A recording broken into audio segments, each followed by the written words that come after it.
നമസ്കാരം മലയാളി വാർത്തയിലേക്ക് സ്വാഗതം. നടൻ ദിലീപ് ശബരിമലയിൽ ഇന്ന് പുലർച്ചെയാണ് നടൻ സന്നിധാനത്തെത്തിയത്.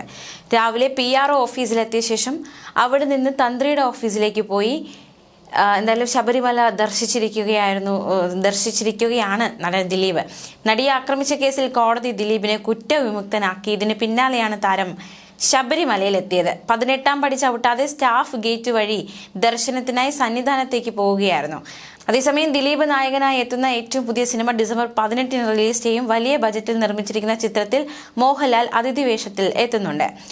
എന്തായാലും ഈ ഒരു വിധി വന്നതിന് ശേഷമാണ് ശബരിമലയിലേക്ക് നടൻ ദർശനത്തിന് എത്തിയിരിക്കുന്നത്. നടിയെ ആക്രമിച്ച കേസിൽ കോടതി നടനെ കുറ്റവിമുക്തനാക്കിയിരുന്നതിന് ശേഷമുള്ള ആദ്യ ശബരിമല ദർശനമാണ് ഇന്നുണ്ടായിരിക്കുന്നത്. പുലർച്ചെയോടെയാണ് ദർശനമുണ്ടായത്. 10 മണിയോടെ അതായത് പുലർച്ചെയോടെ സന്നിധാനത്തെത്തിയ ദിലീപ് ദർശനത്തിന് ശേഷം പ്രത്യേക വഴിപാടുകൾ നടത്തി 10 മണിയോടെ വീണ്ടും ദർശനത്തിനായി എത്തുകയായിരുന്നു.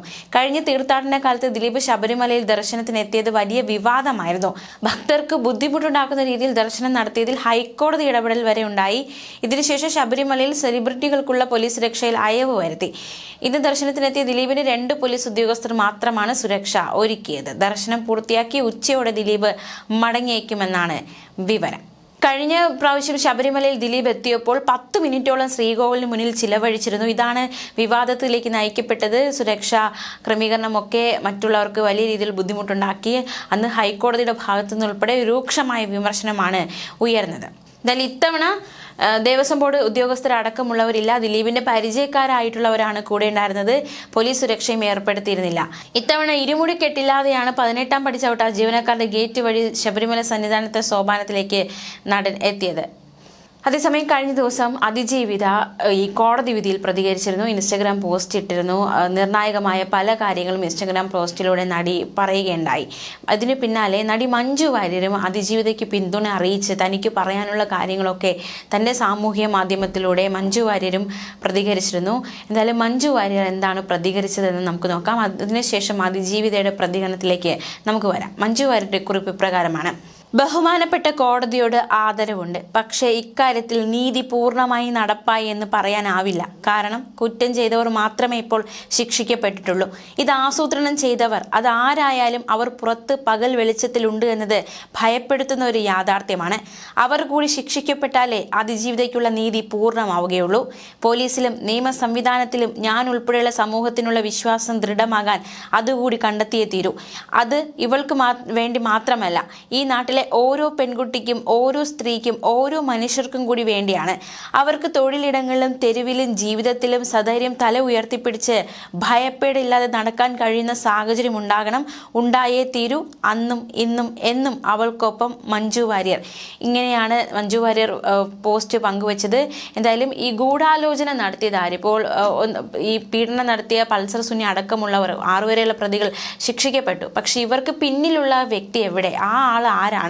ഇപ്പോഴും അവർ പേരെടുത്ത് പറയുന്നില്ല. ദിലീപ് എന്ന പേരിൽ അവർ പറയുന്നില്ല. പക്ഷെ എങ്കിൽ പോലും വ്യക്തമായി പറയുന്നു, ഇതിന് പിന്നിലുള്ളവർ അത് ശിക്ഷിക്കപ്പെടണം. ആ ആവശ്യത്തിൽ ഇപ്പോഴും ഉറച്ചു നിൽക്കുകയാണ് എന്നാണ് ഇവർ വ്യക്തമാക്കുന്നത്. തീർച്ചയായിട്ടും ഈ ഗൂഢാലോചനയ്ക്ക് പിന്നിലുള്ളത് ആരാണ്? അവർ ശിക്ഷിക്കപ്പെടണമെന്ന ആവശ്യം അതിജീവിതയും അതുപോലെ തന്നെ ഇപ്പോൾ മഞ്ജു വാര്യരും മുന്നോട്ട് വെച്ചിരിക്കുകയാണ്.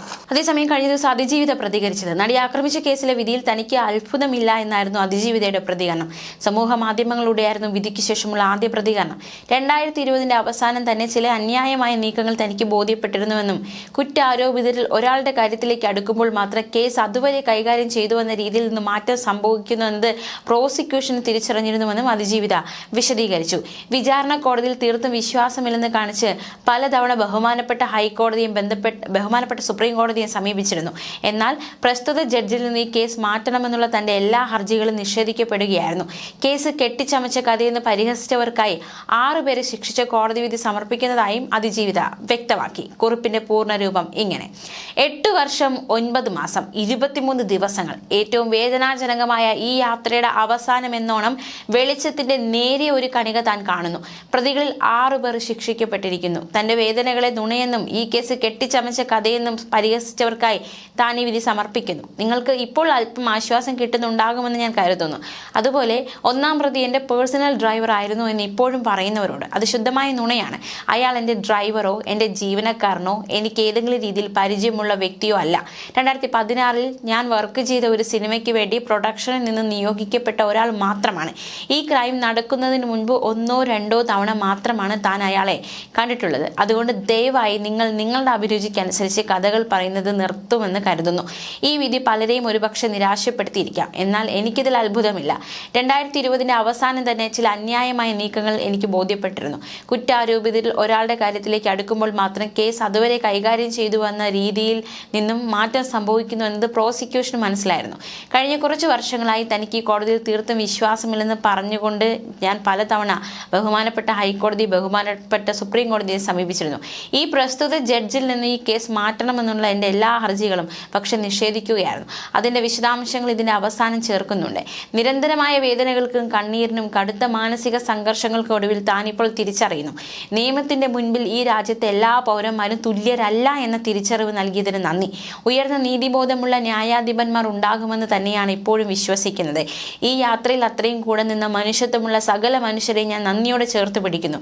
അതുപോലെ അധിക്ഷേപകരമായ കമന്റുകളും പണം വാങ്ങിയുള്ള നുണക്കഥകളും ഉപയോഗിച്ച് എന്നെ ആക്രമിക്കുന്നവരോട് നിങ്ങൾ അത് തുടരുക. അതിനാണ് നിങ്ങൾ പണം വാങ്ങിയിരിക്കുന്നത്. ഈ ട്രയൽ കോടതിയിൽ എൻ്റെ വിശ്വാസം നഷ്ടപ്പെടാൻ കാരണമായ കാര്യങ്ങൾ. ഈ കേസിൽ എൻ്റെ അടിസ്ഥാന അവകാശങ്ങൾ സംരക്ഷിക്കപ്പെട്ടില്ല. ഈ കേസിലെ ഏറ്റവും പ്രധാനപ്പെട്ട തെളിവായ മെമ്മറി കാർഡ് കോടതി കസ്റ്റഡിയിൽ ഉണ്ടായിരിക്കെ 3 തവണ അനധികൃതമായി തുറന്നുവെന്നും പരിശോധിച്ചുവെന്നും കണ്ടെത്തി. ഈ കേസിൽ ആദ്യം എത്തിയ 2 പബ്ലിക് പ്രോസിക്യൂട്ടർമാർ കോടതിയിലെ അന്തരീക്ഷം പ്രോസിക്യൂഷനോട് ശത്രുതാപരമായി പെരുമാറുന്നതായി വ്യക്തമാക്കിക്കൊണ്ട് രാജിവെച്ചു. ഇവർ ഇരുവരും എന്നോട് വ്യക്തിപരമായി പറഞ്ഞത് ഈ കോടതിയിൽ നിന്ന് നീതി പ്രതീക്ഷിക്കേണ്ടതില്ല എന്നാണ്. അവർക്ക് ഈ കോടതിയിൽ പക്ഷപാതമുണ്ടെന്ന് തോന്നൽ ഉറപ്പായതിനാലാണത്. മെമ്മറി കാർഡ് അനധികൃതമായി കൈകാര്യം ചെയ്തതുമായി ബന്ധപ്പെട്ട് സമഗ്രമായ അന്വേഷണം നടത്തണമെന്ന് പലതവണ ആവശ്യപ്പെട്ടു. എന്നാൽ അതുമായി ബന്ധപ്പെട്ട അന്വേഷണ റിപ്പോർട്ട് ആവർത്തിച്ച് ആവശ്യപ്പെട്ടിട്ട് നൽകിയിരുന്നില്ല. പിന്നീട് ഹൈക്കോടതി നിർദ്ദേശപ്രകാരം മാത്രമാണ് നൽകപ്പെട്ടത്. താനൊരു ന്യായമായ വിചാരണയ്ക്കായി ജഡ്ജിനെ മാറ്റണമെന്ന ഹർജിയുമായി ഫൈറ്റ് ചെയ്യുമ്പോൾ പ്രതിഭാഗം ഇതേ ജഡ്ജി തന്നെ ഈ കേസ് തുടർന്ന് പരിഗണിക്കണമെന്ന ആവശ്യവുമായി ഹർജിയിൽ കക്ഷി ചേർന്നു. ഇത് തന്റെ സംശയങ്ങൾക്ക് ബലം നൽകുന്നതായിരുന്നു. എൻ്റെ ആശങ്കകളും അനുഭവങ്ങളും അറിയിച്ച് ബഹുമാനപ്പെട്ട രാഷ്ട്രപതിക്കും ബഹുമാനപ്പെട്ട പ്രധാനമന്ത്രിക്കും ബഹുമാനപ്പെട്ട സുപ്രീം കോടതി ചീഫ് ജസ്റ്റിസിനും തനിക്ക് കത്തുകൾ അയക്കേണ്ടതായി വന്നിട്ടുണ്ട്.